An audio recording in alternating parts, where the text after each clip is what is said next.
But वो क्या-क्या ऐसे कागज़ात हैं जो हमें एक घर या फिर कोई भी प्लेस लेने से पहले देखना चाहिए? सबसे पहले आप उसमें देखो कि वो जो प्रॉपर्टी है उसका एमडी अप्रूव्ड नक्शा मैप पास है या नहीं है।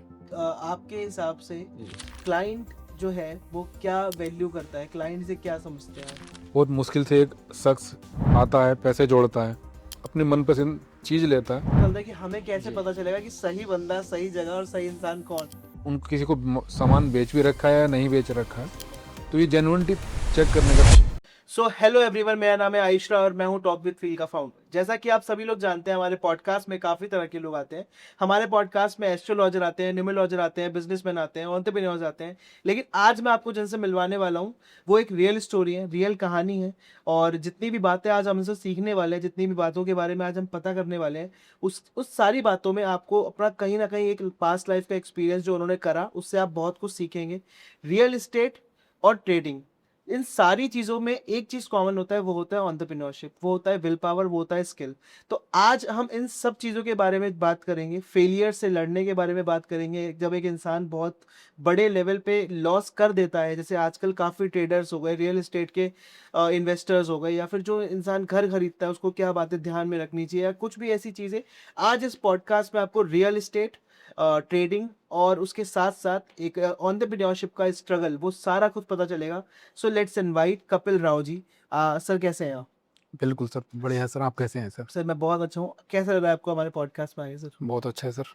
तो thank you so much first of all कि आप हमारे पॉडकास्ट में आए। Thank you sir, thank you sir. And my first question is for you कि मैं चाहता हूँ कि आप थोड़ा सा अपने बारे में हमारी जी ऑडियंस को बताएं कि आप क्या करते हैं, कैसे आए आप? बेसिकली मैं मुरादाबाद से हूँ और मेरा जो काम है वो रियल इस्टेट है और ट्रेडिंग है। रियल इस्टेट में मुझे लगभग करीब करीब 6 साल से ज़्यादा मुझे समय हो चुका है। और उसके बाद मैं लगभग दो दो साल से मैं ट्रेडिंग में हूँ। ट्रेडिंग की मेरी जर्नी बहुत ही टफ रही, अब जा करके मैं स्टेबल हुआ हूँ और कंटिन्यू है दोनों जर्नी। दोनों का तालमेल बढ़िया चल रहा है और कुछ एक्सपीरियंस है मेरे अपने, जो कि मैं सर से डिस्कस करना चाहता हूँ। लेकिन एक चीज समझ नहीं आई कपिल जी, जी ट्रेडिंग और रियल एस्टेट ये दोनों ही बहुत अलग अलग चीजें हैं। जी सर। तो सबसे पहले आपका प्यार कौन है और सबसे पहले किस पे आया आप? देखिए, अब जो प्यार है वो ट्रेडिंग है, अच्छा। लेकिन पहले जो प्यार है वो मेरा रियल इस्टेट है। और वो दोनों ही काम जो है बढ़िया हैं और अच्छे हैं। मतलब प्यार आपने उससे करा, शादी का आपके ट्रेडिंग से हो गई। कह सकते हैं सर, कह सकते हैं अच्छा। सर। तो आपने रियल एस्टेट स्टार्ट जो करा था वो बाय चॉइस किया था या बाय चांस ऐसे ही हो गया था? नहीं, मेरी सर कहानी जर्नी कुछ ऐसी रही कि मैं करीब करीब मैंने ग्रेजुएशन किया। ग्रेजुएशन के बाद फिर मैंने कुछ प्रिपरेशंस की गवर्नमेंट जॉब्स के लिए। अच्छा। मैं 7-8 साल मैंने अच्छे तरीके से मैंने प्रिपरेशन की।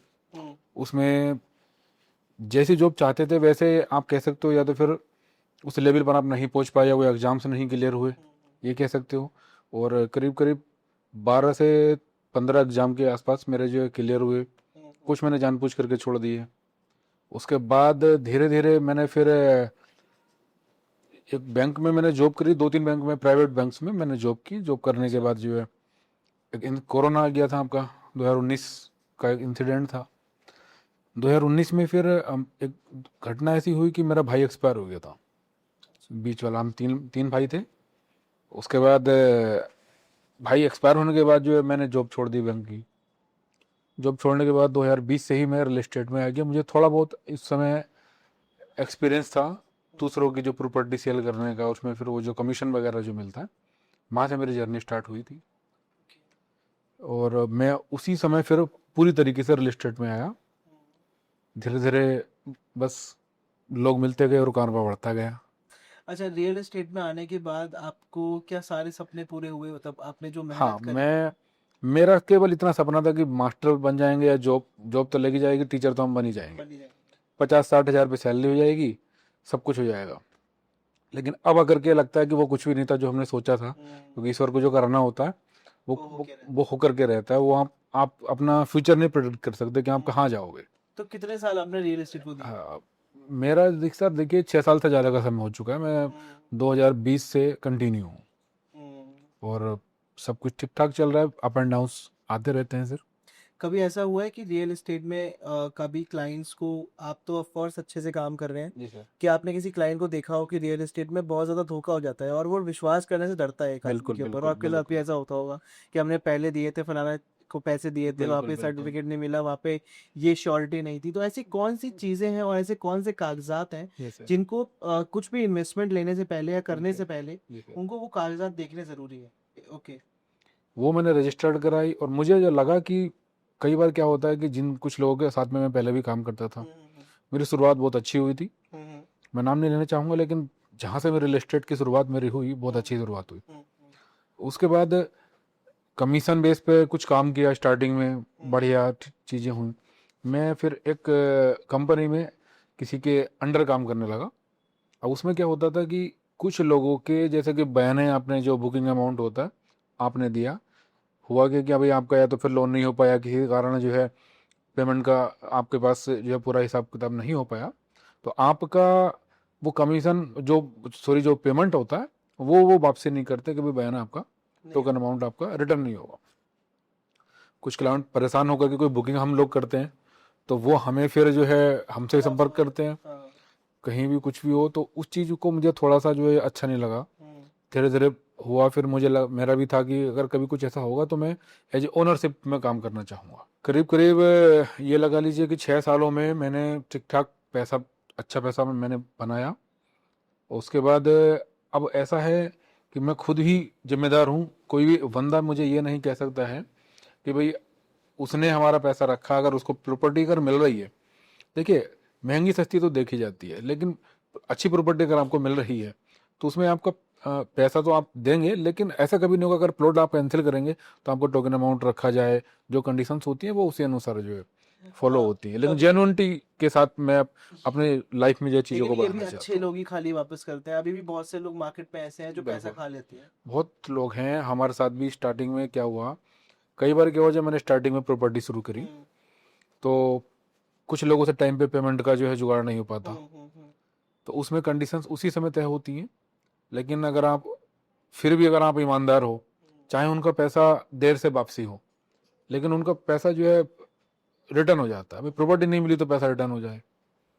कई बार क्या होता है कि प्रॉपर्टी में लोग पैसा देते हैं, भाई हमने जो है किसानों को पेमेंट दे दिया मान लीजिए, और किसानों के एक कंडीशंस तय होती है कि आपने जो पेमेंट तो दे दिया, लेकिन जो है सामने से पेमेंट नहीं आ पाया और उसने डील सामने वाले ने कैंसिल कर दी, तो हम लोग तो उससे ये बोल देते हैं कि भाई आपका पैसा रिटर्न होगा, लेकिन वो जो है थोड़ा सा समय लग सकता है। लेकिन कोई भी क्लाइंट जो है मेरा मुझे ये नहीं कह पाएगा कि भाई कि हम उसका पैसा हमारे पास, उसने प्रॉपर्टी भी नहीं ली और हमारे पास रुका हुआ है और देना नहीं और चाहते। देना नहीं चाहते।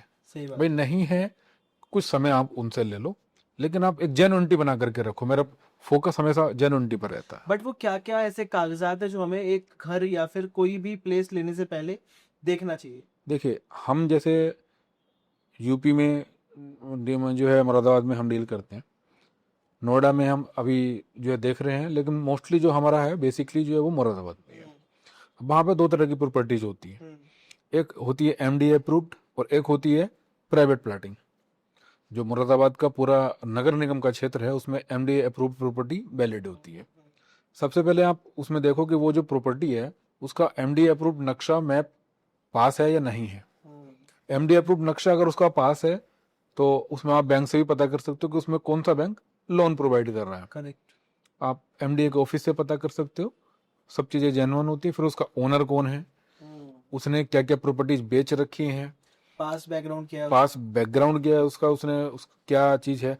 और सबसे बड़ा फायदा ये होता है कि जहाँ पे भी आप प्रॉपर्टी आप खरीद रहे हो तो आप वहाँ के लोकल डीलर से भी मालूम कर सकते हो। तो वो चीज़ें हैं तो एज ए जेन्युइन। डेवलपर आप भी ये चीज देखते हैं कोई भी प्रोजेक्ट को काम करने से पहले, जी, हाथ में लेने से पहले? हम, हाँ, दूसरे प्रोजेक्ट हम तभी सेल कर पाएंगे, पहले आपको भरोसा हो। खुद पे भरोसा होगा, उसकी प्रॉपर्टी हम अच्छे से देखेंगे, और अगर सारी चीज़ें बढ़िया हैं तभी हम उनके साथ जोड़ेंगे। क्योंकि मैं काफ़ी लोगों से, काफ़ी कंपनीज के साथ में मैं एज ए चैनल पार्टनर भी जुड़ा हुआ हूँ, तो लोग संपर्क करते हैं, और जब उनके प्रॉपर्टी जेन्युइन होती है तब हम उन चीज़ों को आगे एज ए चैनल पार्टनर हम काम करते हैं। कभी कोई एक ऐसा क्लाइंट आपके दिमाग में याद रह गया हो, कोई ऐसा है जिसकी स्टोरी आपको उसने बताई हो कि हाँ मुझे लेना है, कोई फ्रॉड हो या कोई हाँ, चीज हो, मैं बताता हूँ। कोई मेरे ऐसा साथ क्लाइंट? लाइफ में 3 केसेस ऐसे हुए, मैं नाम नहीं लेना हाँ चाहूंगा हाँ, आप उनका। ना नहीं, कोई नहीं। मेरी अपनी ही प्लॉटिंग थी, अच्छा। है चल रही है वो अभी भी। हाँ अब उन्होंने क्या किया कि प्लॉट मुझसे बुकिंग कराए, एक एग्जाम्पल हम लेते हैं, हाँ। रियल एग्जाम्पल ये ले लेते हैं, उनको पता भी लग जाएगा। हम्म, उन्होंने मुझसे 45 लाख रुपए का प्लॉट बुक अच्छा। करा, कुछ टाइमिंग ले लिया 3 महीने का। हाँ, उसके बाद उन्होंने 10 से 12 लाख रुपए मुझे दे दिए। हाँ, अब कुछ जो है किसानों का हमारा कुछ जो है एक पेमेंट का प्लान था कि आप इतना पेमेंट दे दो, फिर हम रजिस्टर ओपन कर देते हैं। करेक्ट। अब वो चीज़ें थोड़ा सा डिले हो रही थी। हम्म, अब उन्होंने मुझे लगभग 12-15 लाख रुपए उन्होंने मुझे एज ए एडवांस अमाउंट दे रखा था। हम्म, अब उसके बाद वो जो है थोड़ा सा पीछे हट रहे थे कि पहले हमें आगे की प्रॉपर्टी करा दो, पीछे का फ्रंट पे, फिर बाद में हम पीछे वाले की हम बाद में जो है रजिस्ट्री करा लेंगे। लेकिन जो कंडीशंस थी उस समय स्टार्टिंग में वो फुलफिल नहीं हो पा रही थी। वही देने वाला मैं हूँ प्रॉपर्टी, करेक्ट। तो मुझे ही मालूम है। अब उन्होंने जो है उस समय नहीं चीज़ें हुई, डील कैंसिल हो गई। डील कैंसिल होने के बाद फिर मैंने उनको बोला कि आपका पेमेंट वापसी कर दिया जाएगा, हम्म, क्योंकि भरोसा नहीं हुआ। फिर मैंने वही प्रॉपर्टी मैंने अगले दिन मैंने सेल कर दी। हम्म, सेल कर दी, उसके बाद फिर उन्होंने जो है एक कंप्लेन मेरे नाम से कर दी। कंप्लेन कर दी तो पहले मैंने खुद मना करने के बाद। मना करने के बाद भी उन्होंने कंप्लेन कर दी।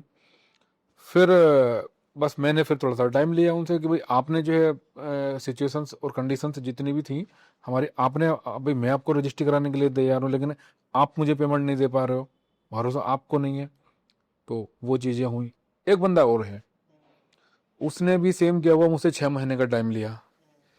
उसने भी करीब करीब 40 लाख रुपए के आसपास प्लॉट मुझसे बुक कराया, और उसने उसका विचार होगा या तो कि प्रॉपर्टी को आगे करके बेच दे। 5 लाख रुपए उसने मुझे दिए थे। बाकी का अमाउंट बोला कि मैं 6 महीने के अंदर 5-5 लाख रुपए हर महीने देता रहूंगा। मैं नाम नहीं ले रहा हूँ, लेकिन वो उनको पता लग जाएगा कि मैं एग्जाम्पल उन्हीं का दे रहा हूँ।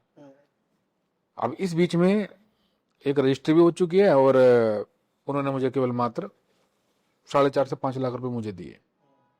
जो मीडिएटर्स थे, 2 गवाह जो होते हैं प्रॉपर्टी दिलाने वाले, उसमें वो भी शामिल थे।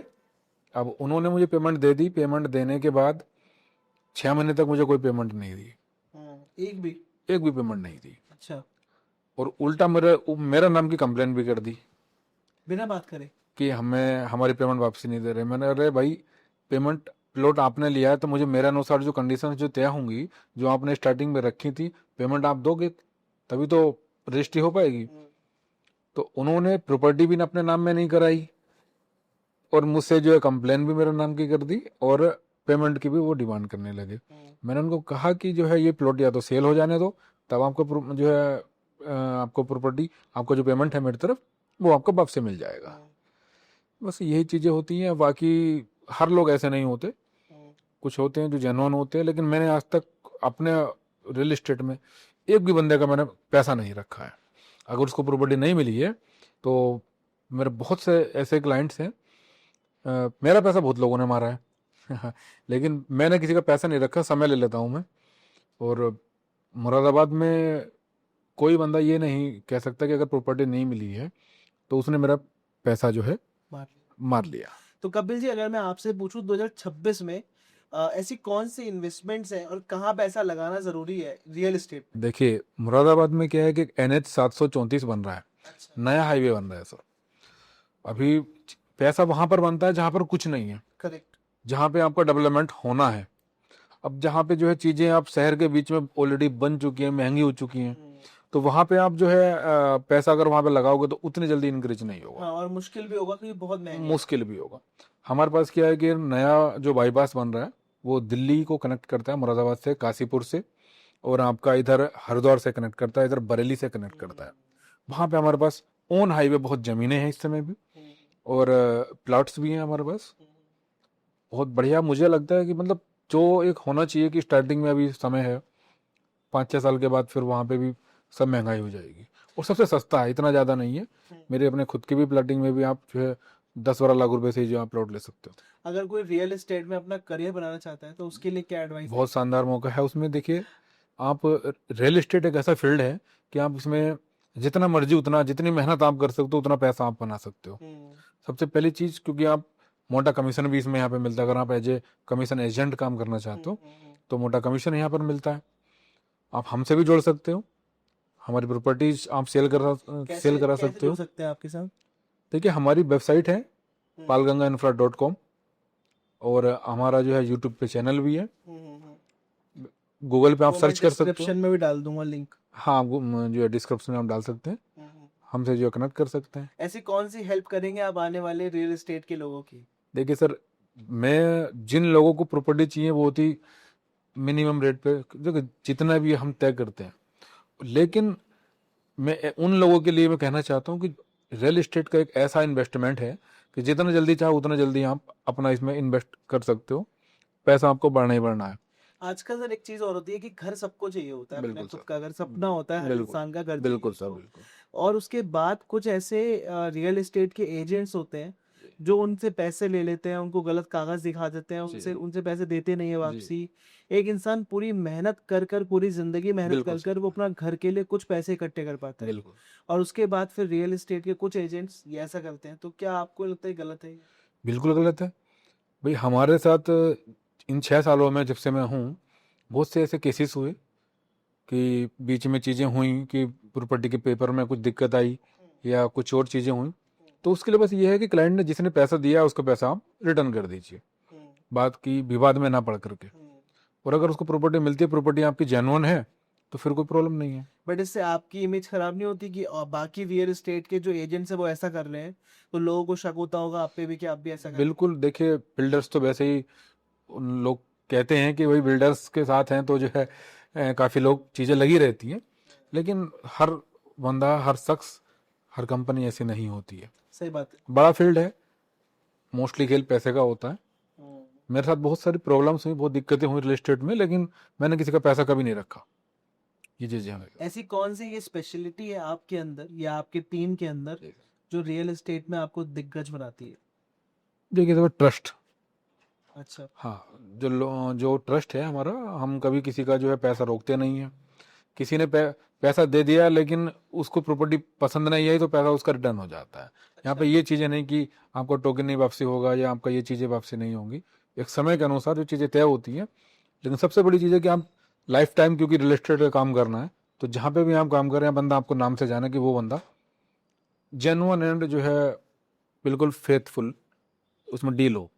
और कपिल जी, अगर मैं पूछूं आपसे कि आपके हिसाब से क्लाइंट जो है वो क्या वैल्यू करता है, क्लाइंट से क्या समझते हैं आप? देखिए क्लाइंट कितना इम्पोर्टेंट? देखिए रियल एस्टेट में क्या होता है, चीज़ें बार बार नहीं खरीदी जाती हैं। बहुत मुश्किल से एक शख्स आता है, पैसे जोड़ता है, अपनी मनपसंद चीज़ लेता है, ताकि इन फ्यूचर का जो उसका इन्वेस्टमेंट है वो एक सही समय पे सही अच्छे तरीके से ग्रो कर सके। और ये जेन्युइन भी है कि रियल एस्टेट का जो इन्वेस्टमेंट है आपका बहुत ही अच्छा ग्रो करता है, अगर आपने सही बंदे से और सही जगह, सही लोकेशन पे आपने सही समय पर आपने प्रॉपर्टी ली। हाँ भाई, यही पूछ रहा था कि हमें कैसे पता चलेगा कि सही बंदा, सही जगह और सही इंसान कौन है देखिए हमारे फीडबैक आप ले सकते हैं। लिए? हाँ। और जो मेरा मोबाइल नंबर सर 15 सालों से चेंज नहीं हुआ है। अच्छा। मेरा मोबाइल नंबर 15 सालों से चेंज नहीं हुआ है। और आप बाय फेस आप मिल सकते हैं, कौन कौन सी प्रॉपर्टी है उनसे। देखिए जेन्युइनिटी चेक करने के लिए क्या होता है कि आप हमें दिखा दीजिए कि आपने कितने प्लॉट सेल कर रखे हैं, किन लोगों को आपने प्रॉपर्टी आपने दे रखी है।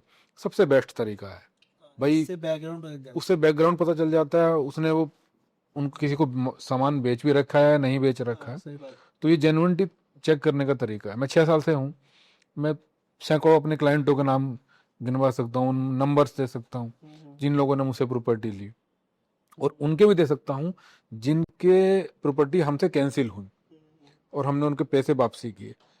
एक भी सिंगल क्लाइंट मेरा ऐसा नहीं मिलेगा। ये मेरी एक जेन्युइनिटी है कि मैं कभी मेरी कंप्लेन करे पैसों को लेकर के, ऐसा एक भी सिंगल क्लाइंट मेरा नहीं मिलेगा। या तो उसका पैसा वापसी हुआ है या फिर उसको प्रॉपर्टी मिली है। कभी ऐसा हुआ है कि आपका किसी क्लाइंट ने बहुत ही टाइम वेस्ट करा हो कि हाँ मैं लूंगा बहुत करके? बहुत बहुत होता है ऐसा क्या रियल कहना एस्टेट चाहोगे का। आप उनसे आज? देखिए अभी मैंने जो एग्जाम्पल दिया था कि उन्होंने मुझे 4.5-5 लाख रुपए दिए, 6 महीने का समय निकाल दिया। बहुत से ऐसे क्लाइंट हैं। अब वो तो पूरा जिन्होंने जितना पेमेंट उन्होंने मुझे दिया उसके हक लेने के हकदार हो गए। हमारा जो 6 महीने का टाइम जो निकला तो हमें क्या मिला, कुछ भी नहीं। तो किसान से हमारा 6 महीने का टाइम भी उन्होंने निकाल दिया। करेक्ट। वो चीज़ें हो जाती हैं सर। तो कपिल जी, मेरा अगला सवाल आपसे ये है कि जी real estate in turn off switch करता हूँ मैं आपको ट्रेडिंग में, जी सर। तो ट्रेडिंग में आए कैसे, वो टर्निंग पॉइंट क्या था आपका? बिल्कुल सर, ये मैं भी इंटरेस्टेड, अपनी कहानी बताने के लिए इंटरेस्टेड हूँ। और ट्रेडिंग तो वो है जिससे आपकी शादी हुई। बिल्कुल बिल्कुल सर, बिल्कुल। देखिए, मैं रियल एस्टेट में बहुत अच्छा मेरा काम चल रहा था, सब कुछ मैंने अचीव किया यहाँ से, जितना सोचा नहीं था उतना पैसा भी मैंने यहाँ से बनाया। उसके बाद क्या होता है कि मुझे मालूम चलता है कि कुछ जो है शेयर भी कुछ कोई चीज़ होती है। अब वो मैंने उस समय क्या किया, करीब करीब 70-75 हज़ार रुपये के शेयर्स मैंने कुछ लिए, कुछ यूट्यूब पे देखना शुरू किया। और मैंने वो, मुझे ये कुछ भी नहीं पता था कि इक्विटी क्या होती है, फ्यूचर एंड ऑप्शंस क्या होते हैं, उस समय कुछ नहीं पता था। केवल वो शेयर्स मैंने इक्विटी में ले लिए। लेने के बाद उसमें कुछ प्रॉफिट मुझे 30-40 हज़ार रुपये का 15-20 दिन में, लगभग 1 महीने के अंदर मुझे वो प्रॉफिट मुझे उस समय दिखा। मैंने वहाँ से जो है अपना प्रॉफिट वो विड्रा किया, शेयर्स वो बेच दिए, प्रॉफिट विड्रा किया। अब होता क्या है कि जैसे कि आप अपना अकाउंट भी अगर खोल लेते हो ना ब्रोकर के अंदर, तो आपके नंबर्स जो है वो ब्रोकर के पास चले जाते हैं और वो कोई थर्ड पार्टी आपको कॉल करने लगती है। अच्छा, ये लोग मिले होते हैं पूरे? हाँ, वो डाटा निकाल लेते हैं। अच्छा। तो अब उसमें एक बंदे ने मुझे फ़ोन किया, वो आज भी मेरे संपर्क में है।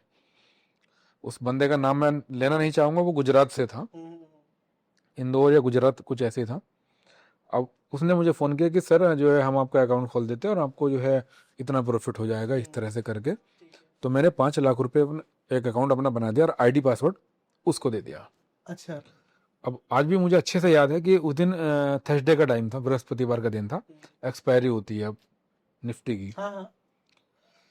अब उसने मुझे 5 लाख रुपए पर 90 हज़ार रुपये का प्रॉफिट दिखा दिया। अच्छा।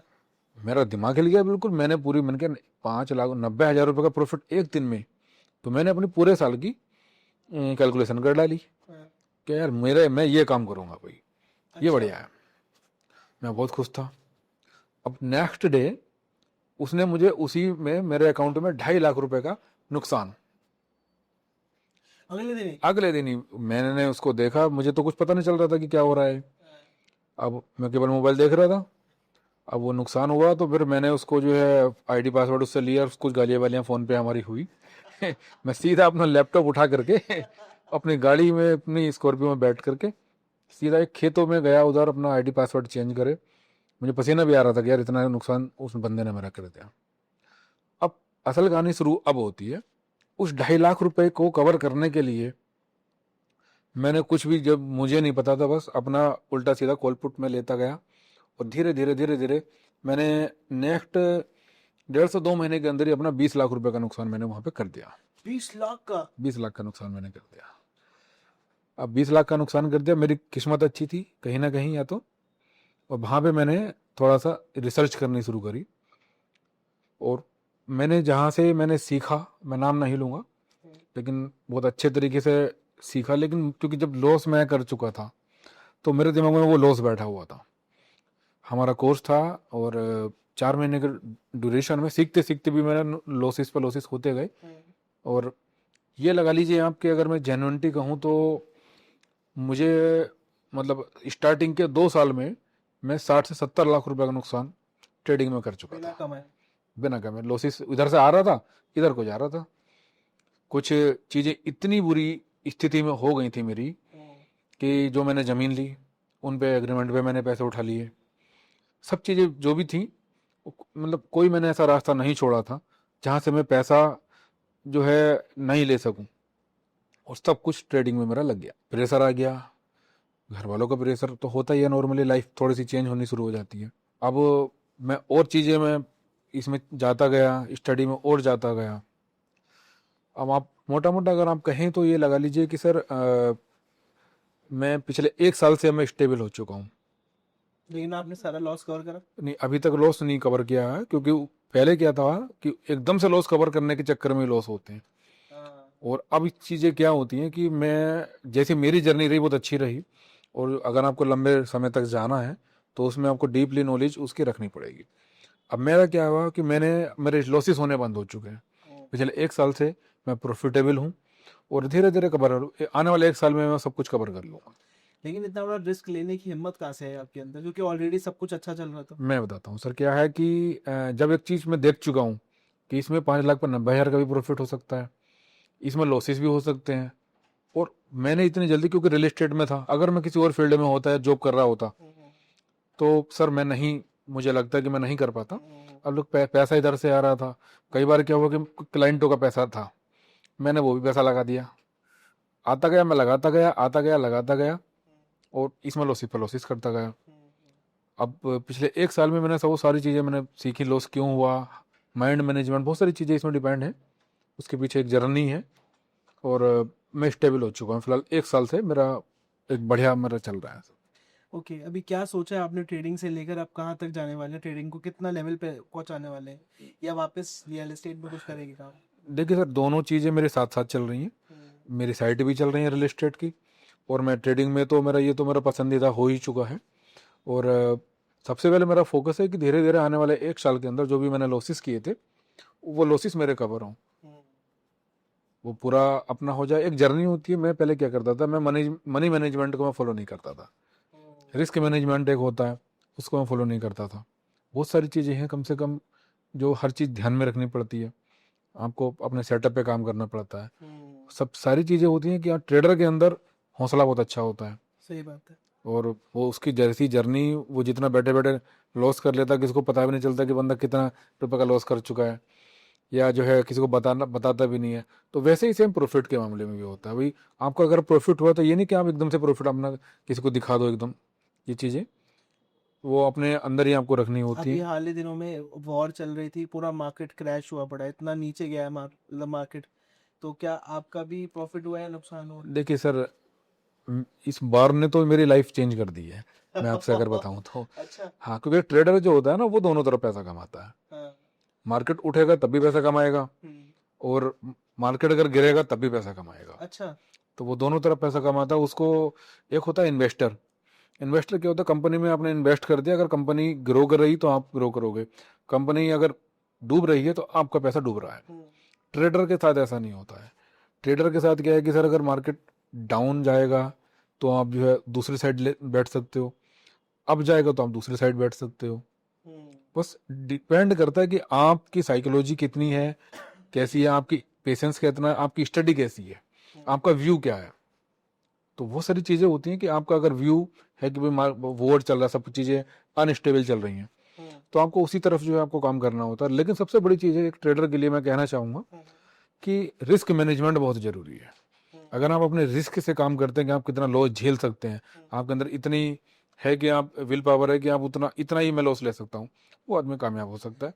सबसे ज़्यादा चीज़ जो मैंने 2 साल मतलब पहले नहीं किया करता था, आजकल लोग बिना सोचे समझे पैसे लगा देते हैं, बिना मतलब ये कभी आपको नहीं देख लगानी करके चाहिए, आपने पैसे लगाए, कभी शुरू नहीं। में जैसे आपने करा, देख कर मैं पैसे मेरा लगा दिए। देखिए, मैं आने वाली जनरेशन से, या जो लोग ट्रेडिंग में आना चाहते हैं, उनके लिए मेरा मैसेज भी है कि जल्दबाजी में कोई काम नहीं करें।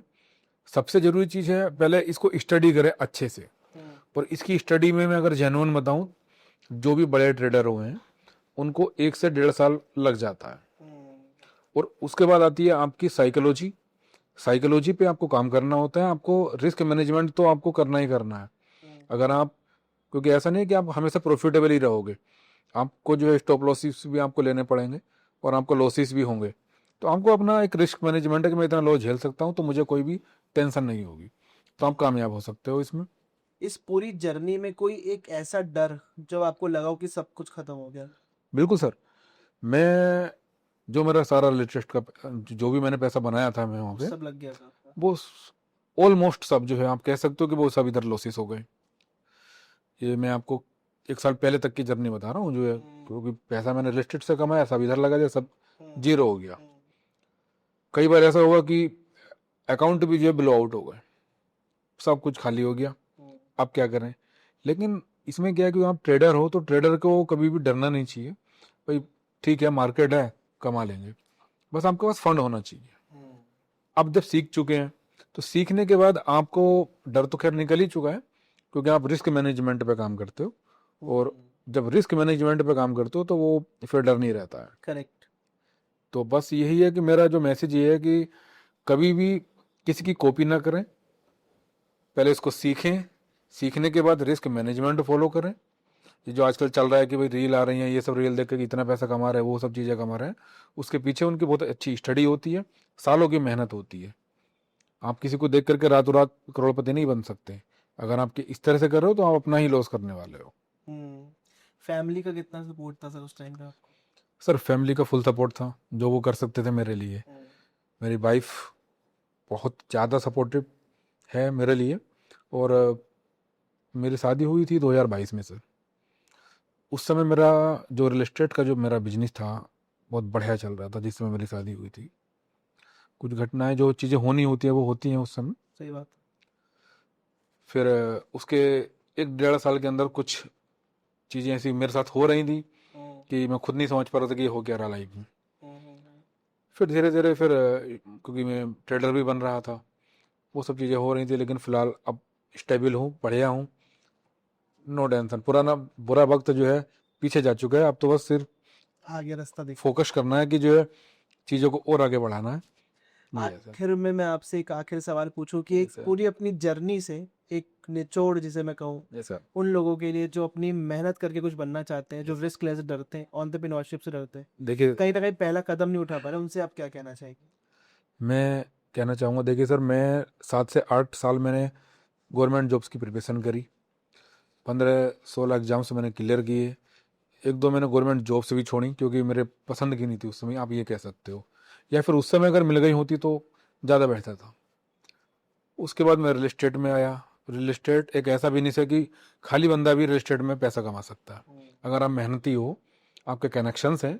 तो रियल एस्टेट एक ऐसा फील्ड है कि आप वहाँ पे पैसा कमा सकते हो, शुरुआत कर सकते हो अपनी, धीरे धीरे नेटवर्क बढ़ा सकते हो, बड़ा हो जाएगा। अब जैसे हम हैं तो हमें नेटवर्क ऑलरेडी बना हुआ है, जिन लोगों को हम प्रॉपर्टी सेल कर चुके हैं वही हमारे पास कनेक्ट कर लेते हैं, रेफरल भी आ जाता है। अपने आप आ जाते हैं। कोई ऐसी ज़्यादा भागदौड़ वाली जरूरत नहीं पड़ती है। दूसरी चीज़ मैं कहना चाहता हूँ ट्रेडिंग के लिए, ट्रेडिंग में कॉपी बिल्कुल ना करें। आपके पास सबसे पहले है स्टडी, आपकी स्टडी करें, उसको सीखें अच्छे तरीके से। किसी की कही सुनी बातों पे कभी कोई पैसा नहीं लगाएं, उल्टा सीधा ना करें, वरना आप बर्बादी होने वाले हो।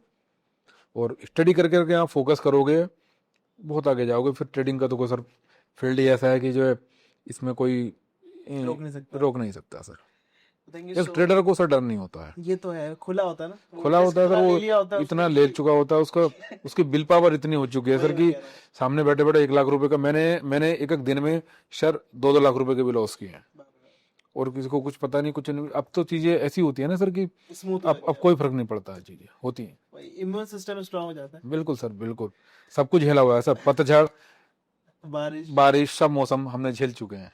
जरूरी है सर। आई थिंक यही एक चीज है जो आपको अभी तक एक खड़े रखे हैं। Yes sir. और बहुत ही ज्यादा अच्छा लगा आपसे बात करके। Thank you so much for coming our show sir, first of all. Thank you sir, thank you. And जितने भी लोग इस पॉडकास्ट में सुने, मेक श्योर कि ये पॉडकास्ट ज़्यादा से ज़्यादा लोगों तक शेयर हो, क्योंकि जितने भी लोग इन्वेस्टिंग करना चाहते हैं या रियल एस्टेट में अपना करियर बनाना चाहते हैं, या फिर वो चाहते हैं ट्रेडिंग में कुछ लॉसेज हो गए हैं उसकी वजह से वो डर गए हैं, आगे कुछ काम नहीं कर पा रहे, तो सर से बड़ा लॉस नहीं हुआ होगा आपका। सर के साथ मिलिए, सर से कंसल्टेशन लीजिए।